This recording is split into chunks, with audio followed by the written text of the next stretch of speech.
In life, we will meet resistance, which can leave us feeling worn down and worn out.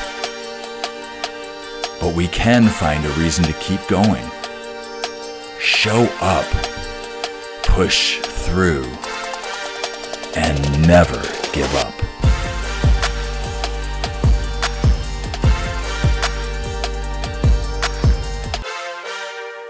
Hey everybody, I'm glad you're here today as we wrap up our latest series called Never Give Up. The past few times that we've met, we've been talking all about resilience. We said that resilience is our ability to bounce back and grow stronger after we've struggled, failed, or faced tough stuff in life. See, every single one of you in this room either has, is, or will experience some sort of setback in your life. Whether it's big or small, challenges are gonna come at every single one of us. The kind of challenges that threaten to knock us down and leave us wanting to give up. But that's exactly where resilience comes in. It helps us find the strength to get up, to keep going, to never give up. It allows us to stay in the game. And I don't know about you, but for me, resilience is definitely something I need more of in my life because I found myself in many situations where I've just wanted to give up and give in. Maybe you can relate to that. Your challenges may look different than mine, but if there's one thing I think we all know, it's the feeling of wanting to give up, give in, or stop trying in the face of really hard situations. When you keep failing that subject, or you get cut from the team, no matter how hard you try, when you can't seem to shake the constant anxiety that you carry with you everywhere, when your best friend leaves you for a new friend group, when your parents get divorced, those are things that make us want to stop showing up and make us want to start giving up. And honestly, I understand why. We receive messages from culture all the time that tell us to believe that our best lives should be easy lives. And in a lot of ways, that's true. So much of life has become really, really easy. We can have pizza delivered in 30 minutes or less. We can get an answer to a question on Google in less than a second. We can have a meal ready from the microwave in 2 minutes. We can order that totally random prop from Amazon that we need for a class presentation and have it arrive in 2 days. It's really awesome. But there's a downside. Getting so used to convenience and speed and ease in every area makes the places where things aren't easy so much harder because resilience is like a muscle. When we don't use it enough, it's a weakness. So when something comes up or takes a lot of work or takes longer than we're used to, we haven't had practice to be resilient. It feels like it's an impossible task to take on. When we really have to study to pass every test in one class, when we need to have hard conversations with a friend, or when we know it's time to break up with that one person who isn't good for us. Maybe even when we face any setback where progress feels slow, getting through it is hard. And trying to face it feels like too much work. It feels easy, so much easier to just give up. And a lot of ways, it is easier to give up. But here's why it's not a good idea. And you already know that it's not a good idea. There are many things that happen in life that aren't gonna be easy. Every single relationship that really matters, whether it's with Jesus, your parents, your siblings, or friends, will at some point be difficult. Any hobby or activity you want to be great in at some point will be difficult.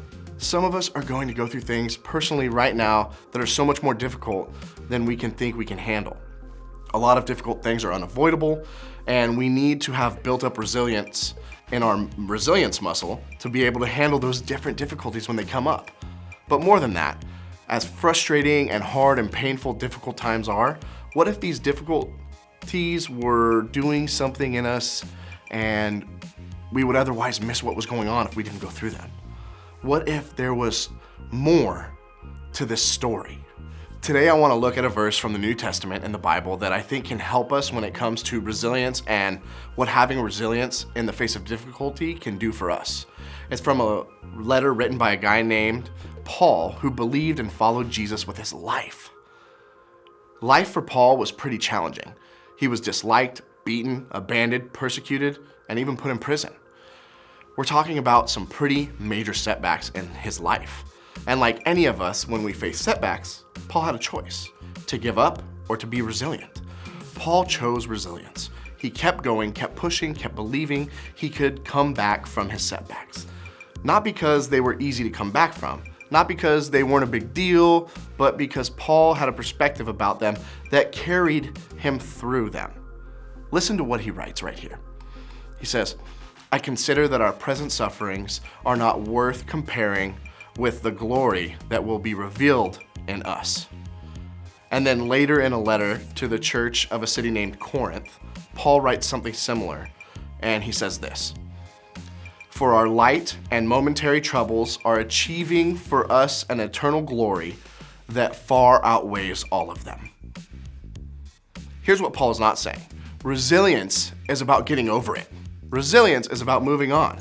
Resilience is about not making such a big deal about what's going on in your life. No, Paul is saying we are suffering, we are experiencing troubles, all those things are real, but those things are doing something in us. Those things are working on us, through us. And who we become on the other side, this glory that will be revealed to us, that Paul mentions, is better than any trouble we will ever face in our lives. But if we're honest, I think a lot of us would say that when it comes to difficult things, we aren't imagining who we will be on the other side. We're only thinking about what those things mean about who we are in the moment when we're feeling it and it's overwhelming. In fact, we're looking at ourselves in those moments through a totally different kind of filter. Remember, never give up on you. The more you get up, show up, choose to not give up in the face of setbacks, the stronger and more resilient you'll become. So to help you consider how you can choose to never give up on you, let's go back to those questions we want to ask ourselves to help us grow in resilience. First, what's happening? What are the setbacks that you're facing right now? The challenges that are causing you to not want to give up? What difficulties in life feel heavy? What do you feel like you just can't conquer? Sometimes simply naming the potential setbacks that we're standing in front of makes them lose a little bit of that power that they have over us. So start by being honest and naming what's holding you back. Second, what is true no matter what? What filter can you change to see yourself or your setback in a different way? A way that reminds you of what is true first. Go back to the verse that we read earlier and think about what Paul said. The suffering isn't the end of the story. So start there. What do you need to do to remember that that is true in what you're going through right now or when you face trouble in the future? Third, what can you do? This is where resilience requires us to do something. So in the face of your troubles, what can you do to keep going? Maybe it's sharing what's going on with a friend that you trust about what you're struggling with.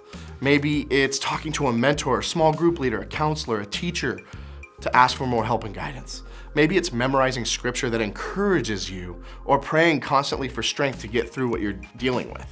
Whatever you can identify to help you take a step towards staying in the fight and choosing resilience, you need to give that a shot. Listen, I know setbacks feel heavy, and sometimes finding the strength to keep trying hard, that's where small groups come in. Small groups are a great place to open up about what you're dealing with so that you can find support that you need to keep going. So will you consider sharing with them in your group or reaching out to a group of friends that you trust? Let them encourage you to never give up on you. And as we head out, think about this question. What's one thing you can do to remind yourself that who you are now is not who you will be on the other side? That God is working and doing something within you. As you think about that, remember God is doing something in you. So don't give up. Hope in you, all right?